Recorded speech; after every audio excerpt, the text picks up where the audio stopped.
Bonsoir Justine. Bonsoir David, bonsoir à tous. Alors d'abord, il y a cette information, on apprend que Vladimir Poutine a dit « niet » à Donald Trump. Oui, tout cela s'est vraisemblablement déroulé le mois dernier, quelques semaines après l'élection de Trump.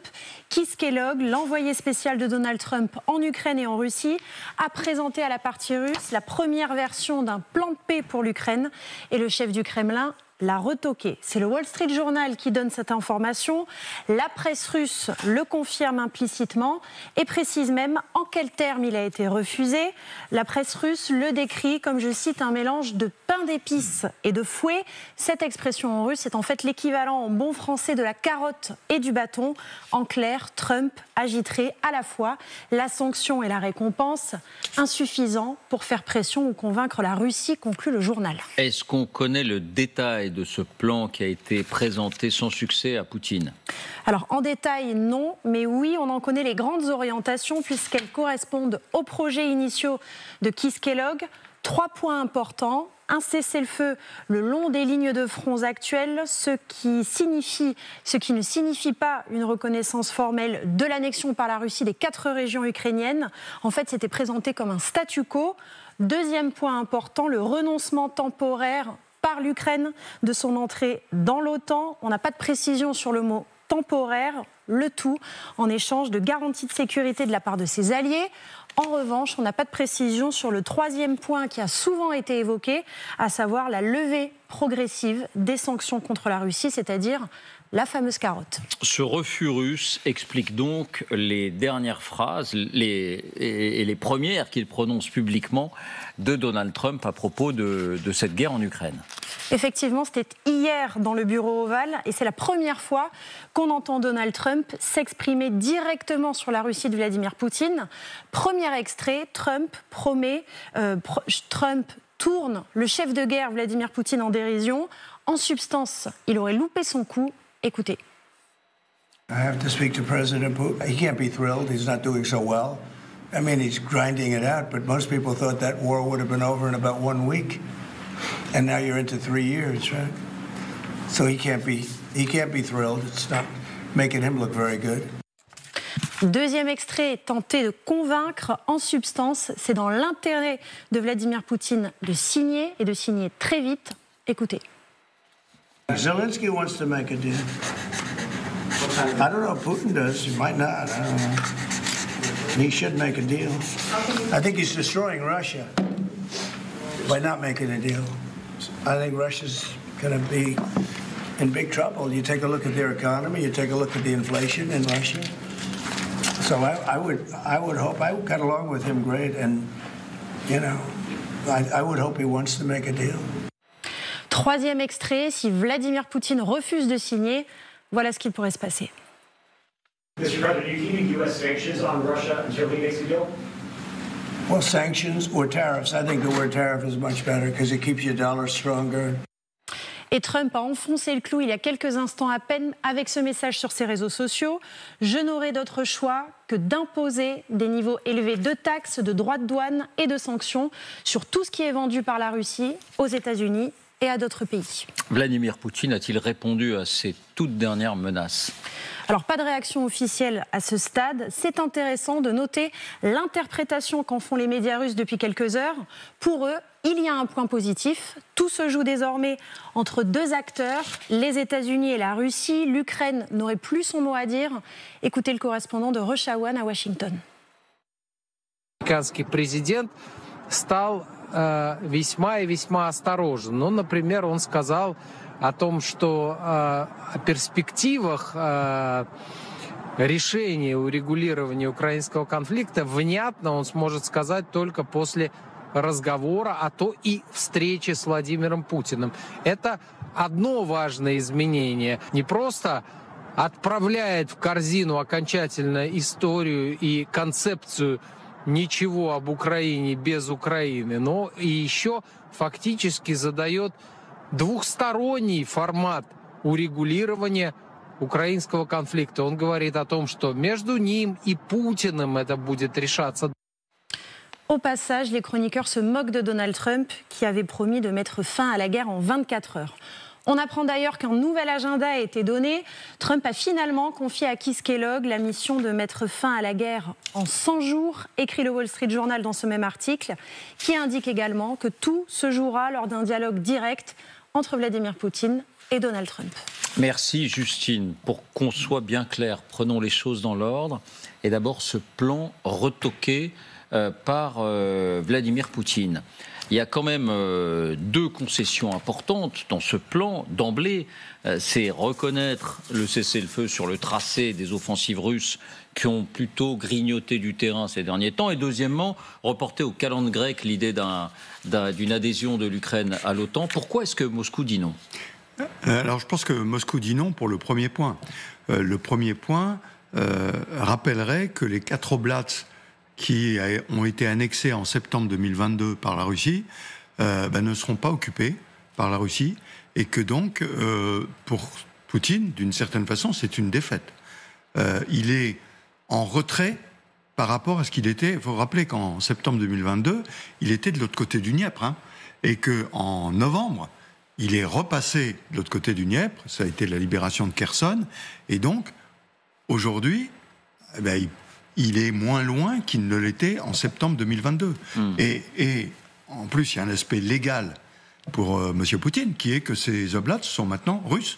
Ils ont été déclarés russes par lui, mais également validés par la Douma. Donc je pense qu'il aurait souhaité que ce plan de paix reconnaisse durablement ces nouvelles frontières en tant que telles. Oui, ou que cela dure plus longtemps pour qu'il ait le temps de les conquérir. Parce que, comme vous le disiez, ils avancent quand même sur ces oblasts. Donc il a l'espoir, même si, quand on calcule, il faudrait des mois et des mois pour y arriver. Mais je crois que c'est ça qui bloque.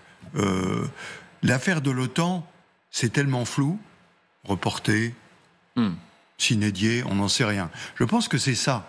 Parce que le président Poutine, lui, il veut absolument. Il y a un deuxième point qui me frappe dans la négociation, c'est le fait que l'un parle économie, M. Trump, alors que M. Poutine est totalement, je me suis renseigné beaucoup, il est totalement étranger au sujet économique. On va en parler dans un instant. Mais d'abord, qui veut intervenir là-dessus ? Pourquoi est-ce que Poutine retoque ce plan ? Rim ? Non, mais je pense que c'est juste de la négociation comme il se doit. Il ne va pas accepter le premier plan que Trump lui soumet. Il sait très bien qu'il doit négocier âprement. Et puis, il y a ce qu'il dit publiquement, ou bien ce qu'il fait savoir à travers ses porte-paroles ou ses services publiquement, et ce qu'il est en train de dire à Trump en privé. Moi, d'après ce que je comprends, c'est que il y a des négociations qui sont en cours, il y a des conversations, tout n'est pas fermé, et que les Russes seraient plutôt ouverts, mais il y a encore beaucoup de négociations sur les termes. Qu'est-ce qu'ils chercheraient à obtenir de plus ? Alors, premièrement... Parce que quand on voit ça, de l'extérieur, qu'on n'est pas un spécialiste, on se dit, d'une certaine manière, ça acte une défaite de l'Ukraine, et une défaite dure à encaisser, c'est-à-dire... Pour l'instant, le front est gelé. On sait ce qu'il en est des fronts gelés. En Corée du Sud et en Corée du Nord, c'est gelé depuis 75 ans. C'était un cessez-le-feu. 3/4 de siècle après, il est toujours là. Et deuxièmement, pas d'adhésion à l'Ukraine, ce qui compte à l'OTAN, ce qui compte énormément pour Kiev. Alors, premièrement, il va falloir voir si on arrive à un traité de paix ou bien juste à un cessez-le-feu. Ça, il y a une grosse différence. 1. 2, si... Dans cet accord, je ne sais pas quelle forme il va prendre, les Occidentaux actent que, par écrit, que l'Ukraine ne rentrera pas dans l'OTAN et peut-être pas dans l'UE, ça c'est une victoire pour la Russie. Parce que la Russie veut absolument éviter que l'Ukraine soit dans le camp occidental de manière officielle. Sur la question de geler le front, il y a aussi un principe de réalité. Les Ukrainiens se battent vaillamment, mais c'est vrai qu'aujourd'hui, dans l'état actuel du front, de leur ravitaillement en armes, de la présence ou de la disponibilité d'hommes qui puissent se battre, ça va être très compliqué, ça semble très compliqué pour l'Ukraine de reconquérir et de libérer tous les territoires qui leur appartiennent. Les partenaires de l'Ukraine sont en train de lui dire on ne va jamais reconnaître la légitimité de l'occupation russe, mais il faut quand même reconnaître qu'il faut geler le front à un moment. Voilà pourquoi on n'est pas étonné que l'Ukraine dise oui à ce plan, parce qu'elle est acculée d'une certaine manière. Mais encore une fois, pourquoi le niet de Moscou, Vincent et Valéria ? Parce que, me semble-t-il, vu de Moscou, ce n'est qu'un ballon d'essai. Poutine considère que le seul interlocuteur à sa hauteur est Trump lui-même. Il considère Keith Kellogg, donc c'est un envoyé spécial, co-auteur du plan en question, comme un acteur totalement mineur. Et de fait, à Washington, il n'aspire pas à un immense respect. Il est surtout connu pour son extrême docilité. C'est un Trumpiste de stricte obédience.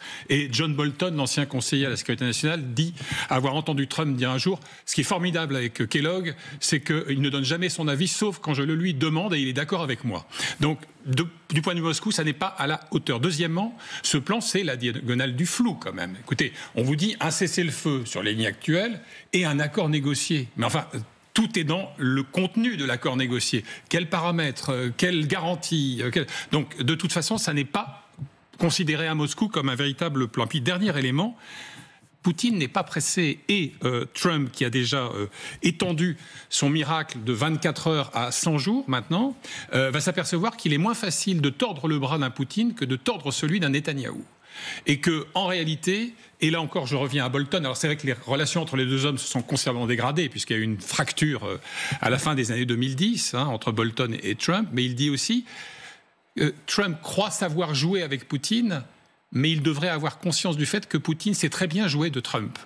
Et donc, là encore, je pense qu'il est trop tôt pour les Russes, et que, de toute façon, il n'y aura, et Justine a livré la clé à la fin de sa présentation, il n'y aura de négociation que directement entre Sa Majesté Poutine et Sa Majesté Donald Trump. C'est une question de statut pour Poutine. Oui, également.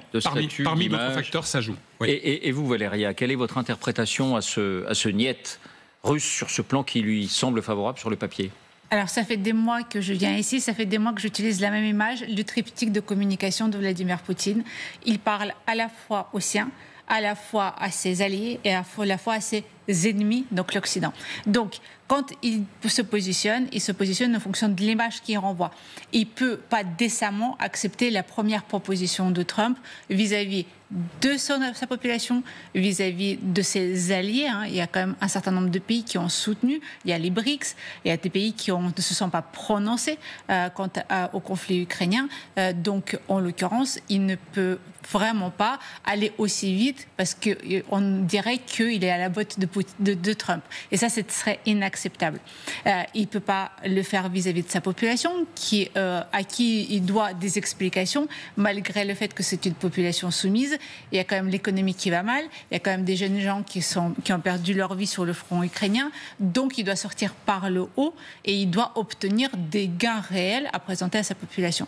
Et puis, il y a aussi les Occidentaux. Il y a Trump d'un côté et l'Europe de l'autre.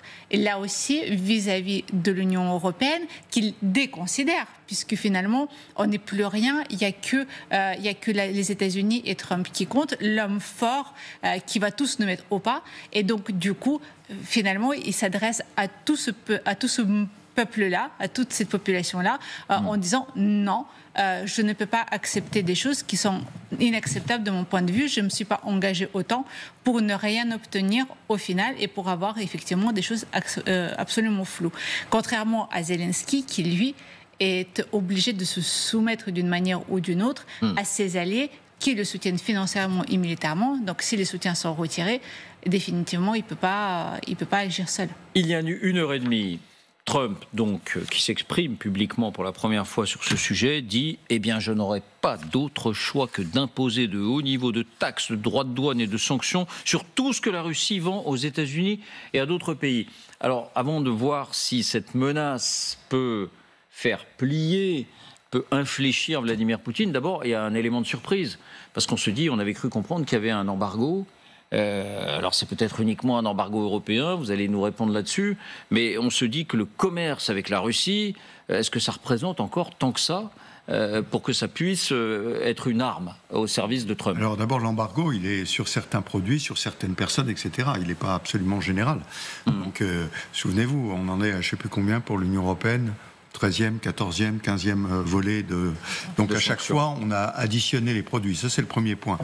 Mais ce que je disais tout à l'heure, ce qui me frappe, c'est que Trump parle économie. Mais en fait, Poutine, et j'ai beaucoup discuté avec des ambassadeurs de très haut niveau qui ont rencontré Poutine, et ils m'ont dit, on est frappé, Poutine ne parle jamais économie. Ça ne l'intéresse pas. Lui, c'est de l'idéologie. Lui, c'est l'Ukraine doit rentrer dans la Russie, la lutte contre le monde occidental, etc., etc. Il parle de ça, il ne parle pas de l'économie. L'économie ne l'intéresse pas. Et donc... L'économie ne l'intéresse pas, mais là-dessus, on entend tout et son contraire. Non, mais alors, voilà, c'est ce que j'allais dire. Le président Trump dit l'économie russe va très mal et il est en train de détruire la Russie. Ce qu'on peut penser. Mais je pense que ce n'est pas sur le court terme d'abord. C'est sur le moyen terme ou le long terme. Et donc, il se sert de cet argument, mais qui, pour Poutine, ne résonne absolument pas aujourd'hui. Absolument pas. Alors, pour parler clair, mais je ne sais pas si... Parce qu'encore une fois, on entend tout et son contraire sur l'économie russe. Certains disent d'ici à quelques mois, elle va s'effondrer parce que le rouble va complètement dévisser. Il y aura des problèmes d'impayés pour toutes les entreprises qui mettront la clé sous la porte. Et in fine, les Russes ne vont plus pouvoir vivre correctement. Et d'autres qui disent, mais ça fait 3 ans qu'on annonce ça. Souvenez-vous de Bruno Le Maire qui disait l'économie, on va je sais plus détruire l'économie russe, et ça ne s'est toujours pas produit. Qu'en est-il? Est-ce que cette arme, cette menace, a une chance d'infléchir Poutine, pour vous, Valéria? Aucune chance. Aucune chance. Effectivement, il n'y a pas la culture déjà dans le pays lui-même, il n'y a pas la culture d'une politique économique. Il n'y en a jamais eu, ni sous les soviets, ni pendant la perestroïka, ni encore aujourd'hui. Donc on se débrouille avec ce qu'on a. Ils ont des matières premières, un certain nombre, ils ont certaines industries qui fonctionnent, et donc bon an mal an, ils vont fonctionner avec quelques alliés comme la Chine qui va fournir un certain nombre de produits bas de gamme à prix bas, et finalement il y a une capacité de résilience et d'adaptation de la population russe qui est assez phénoménale vis-à-vis de la pauvreté ou de manque d'accès à certains produits. Et puis, il y a la capacité de Poutine aussi d'exiger une certaine autonomie dans certains secteurs d'activité. C'est-à-dire, du jour au lendemain, il peut convoquer des industriels russes en disant on arrête de fabriquer les voitures et on fabrique les vaccins. Ou l'inverse. Parce que... d'un coup de sifflet. D'un coup de sifflet, parce qu'il a ce pouvoir-là, parce qu'en fait, l'économie ne tient que sur l'oligarchie, le pouvoir, et Poutine est le chef d'orchestre de tout ça. Bon, même sentiment, Rim? Oui, mais je rajouterai 2 choses. Il y a en fait 2 questions auxquelles Trump n'a toujours pas répondu. La première, c'est est-ce que ce qu'il vient de dire, ça a plus attrait à l'imposition par les États-Unis de sanctions secondaires qu'il veut mettre en œuvre Qu'est-ce que vous appelez sanctions secondaires? Alors des sanctions, c'est parce que je pense que l'économie américaine n'est pas tellement exposée aux produits russes. Par contre, les Russes exportent à d'autres pays tiers, comme des pays en Asie, comme des pays dans les pays arabes. Et est-ce que Trump va décider, en fait, de visser la vis autour de ces pays? Il en a les moyens? Il en a les moyens, bien sûr. Les États-Unis ont un outil d'imposition de sanctions secondaires qui est inégalé dans le monde, et d'ailleurs qui fait trembler les partenaires, dont les Européens et d'autres. Donc ça, c'est la première question. On ne sait pas si c'est ce qu'il va décider de faire. S'il décide de faire ça, là, ça peut devenir compliqué pour la Russie. Mais deuxièmement, et là où c'est beaucoup plus important, et je rejoins Valéria et le général, c'est qu'en fait, pour le moment, il ne parle pas le langage de Poutine. Poutine va commencer à se poser des questions si Trump dit bon, vous ne voulez pas négocier, très bien, on va faire un surge, c'est-à-dire qu'on va augmenter énormément nos livraisons d'armes aux Ukrainiens pour les aider à changer le cours de la guerre, et puis après vous viendrez négocier d'une position beaucoup plus faible. Donc pour vous, c'est la seule arme réelle dont dispose Trump? Avec les sanctions secondaires. Il y a et pour vous, Vincent? Oui, en complément de ce qui vient d'être exposé très clairement, il y a quand même des pistes qui nous sont livrées paradoxalement par l'administration Biden. Novembre 2023, juin 2024, vous avez 2 trains de sanctions, mais des sanctions qui visent pas nécessairement des entités ou des individus russes, mais des entreprises chinoises, turques, émiratis qui justement commercent avec la Russie et lui permettent de faire tourner notamment son industrie d'armement. Oui, c'est les sanctions secondaires. Voilà, les sanctions secondaires, c'est ça le levier, à mon avis, qui est le plus opératoire, parce que vous le suggériez à l'instant, David, effectivement, en tant que tel, les ventes de la Russie vers les États-Unis ne sont pas un facteur suffisamment dissuasif. Il y a un autre point, et ça c'est le train de 2024 qui le montre, juin 2024, c'est de frapper les sociétés qui... en réalité, contractent avec Moscou sur des enjeux d'énergie et de mines.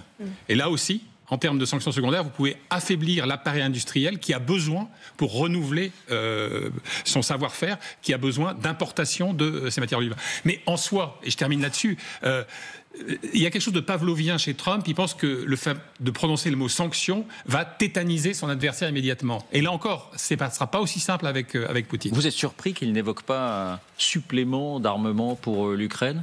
Je pense que c'est l'étape suivante. Ça a déjà été suggéré par plusieurs membres de son entourage, y compris pendant la campagne. C'est-à-dire le grand paradoxe du discours. Vous pouvez choisir des déclarations de Jill Evans, son vice-président, de Trump lui-même ou de Kellogg, dont on parlait tout à l'heure, et vous aurez à peu près tout et son contraire. Un jour, je menace Kiev s'il ne transige pas. Le lendemain, je fais peser la menace sur Moscou s'il n'assouplit pas sa position. Donc la résultante mathématique de tout ça, je suis incapable de vous la livrer à l'instant T. Oui, général. Juste un point difficile, mais je pense que la pression à mettre, c'est pas sur la Russie, c'est sur Poutine lui-même. Cette guerre, c'est la guerre de Poutine. Et la pression, c'est sur Poutine lui-même. Alors, je n'ai pas les abacs qui permettent de le faire, mais je pense que... Que voulez-vous dire ? Par exemple, on parle de l'économie, tout le monde est tranché à l'économie, mais Poutine gagne beaucoup d'argent, les oligarques autour gagnaient beaucoup d'argent, et si tous ces oligarques sont sous la pression réelle et que Poutine le sent, qu'il y a une pression réelle sur lui aussi, ça va le faire réfléchir. Poutine, tous les biographes... Mais vous pensez que les États-Unis auraient les moyens de mettre la main sur, entre guillemets, le trésor de guerre, ou plutôt le trésor de paix de Vladimir Poutine En tout cas, il faut qu'ils mettent en œuvre. Je ne dis pas qu'ils l'ont aujourd'hui, mais qu'ils ne s'imaginent pas qu'en mettant les sanctions, etc., ils vont faire fléchir Poutine maintenant. Il faut qu'ils cherchent à toucher le cœur du système. Et le cœur du système, c'est Poutine. Attendez, Rim, je vous donne un élément à l'instant. C'est peut-être une réponse directe de Vladimir Poutine à Donald Trump sur ce sujet des sanctions et des taxes. L'année écoulée a été plutôt fructueuse pour l'économie russe. Les principaux indicateurs, on dirait une note de l'INSEE, se situent dans la zone positive grâce à l'action responsable du gouvernement. Souvenons-nous, Justine nous le faisait entendre il y a quelques instants, que Vladimir Poutine disait c'est pas une très bonne opération pour Poutine, cette guerre, l'état de l'économie russe est dans un état terrible, etc. Et ben voilà la réponse de Vladimir Poutine. Oui, Rim, vous vouliez... Ouais, il a des petits traits de Pinocchio, Poutine. Qui peut croire ce qu'il est en train de dire Non, mais sur imposer plus de pression, mettre plus de pression économique sur Poutine, vous avez raison, mais pour ça, les États-Unis ont besoin des Européens. Et en fait, les Européens, parce que c'est en Europe qu'il y a le plus grand nombre d'actifs de Poutine, d'actifs russes, donc qui sont détenus par Poutine ou par les gens qui servent de prête-nom pour Poutine. À Londres. Et sur ça, à Londres, sur la Côte d'Azur, autre part, en Allemagne, en Suisse, en Autriche, etc.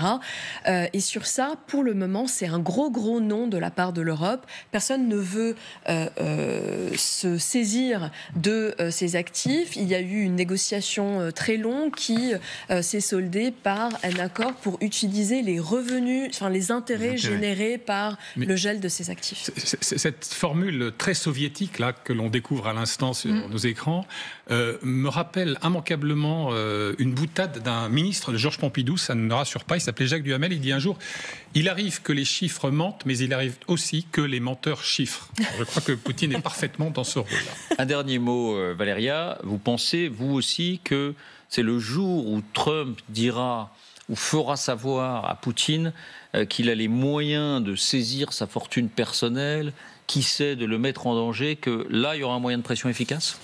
Effectivement, pour le moment, même si certain entourage de Poutine peut être puissant, c'est lui qui est quand même le chef suprême et qui dicte la conduite de tout le monde. Donc à partir du moment où lui se sentira personnellement en danger pour des raisons de sécurité personnelle, financière, réputationnelle, à partir de ce moment-là, il commencera effectivement à négocier. Est-ce que les services secrets américains ont les moyens d'avoir des informations aussi compromettantes au sujet de Poutine? Ça, c'est un autre sujet. Effectivement, il est très difficile pour l'ensemble des Occidentaux, qu'il s'agisse des Européens ou non, de s'attaquer à la fortune personnelle ou personnelle présumée d'un chef d'État, d'autant plus d'un chef d'État doté. Donc, du coup, c'est plus simple de généraliser et de viser des secteurs industriels particuliers dans un pays que la fortune personnelle ou la fortune personnelle présumée, parce que là, on s'attaque à l'homme et pas au pays, pas à un gouvernement, et c'est beaucoup plus complexe du point de vue éthique, j'imagine. Bon, en tout cas, c'est passionnant, parce qu'après presque 3 ans de guerre, un mois après, ça y est, on voit, et 2 jours donc après l'investiture de Donald Trump, on voit ce face-à-face, ce mano à mano qui est en train de s'engager progressivement. On a compris qu'il n'utilisait pas pour l'instant toutes les armes à sa disposition, et on voit comment les 2 hommes se répondent à distance. C'est presque un film. C'est presque un film auquel nous assistons pour savoir si, oui ou non, il va y avoir une négociation et il va y avoir un rendez-vous. Merci beaucoup Valéria de nous avoir aidé à mieux comprendre ce qui est en jeu. Il y a une autre